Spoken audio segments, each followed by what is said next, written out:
tired as hell.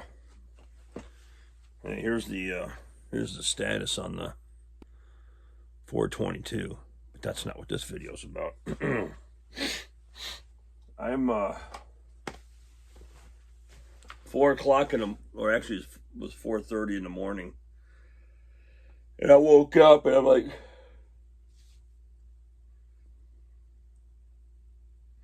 may as well get some coffee and go downstairs.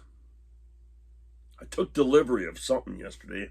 I'll have to show you. Hang on a second. Let's turn the camera around this way. Let's point it up that way.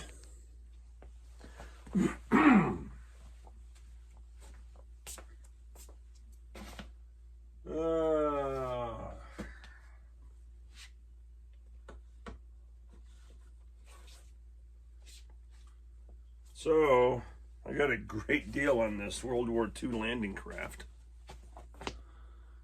And, yeah. That's pretty cool, man. I got it like 50% off of what you would normally find out there. I saw a guy online in one of the forums. He's like, what size model tank will fit in this? I'm like, really, dude? Anyways, it is what it is. So it's kind of a cool kit. Looks pretty simple. Not a ton of parts. But this is a project for down the road. But just thought I'd show you the landing craft. And I think in my pile of Sherman kits, I'll just use a standard M4E3 Tamiya kit. Right? I got a couple Easy 8s over there, but I figured I'll use this one. And actually, this Caballero tank is the one that's over here. Well, that's how this one's dressed up on the 1/16 scale. Hang on a second.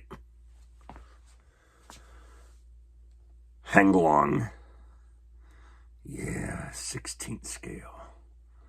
I wonder if this will fit in the 1/35th scale landing craft. Yeah, right, I doubt it. Anyways, you can see the markings on it. Okay? Same as the Tamiya. Love it. Anyhow, there you go. 4 a.m., 4:30, whatever it is. I'm exhausted. I better start drinking some more coffee before I get a headache. See ya.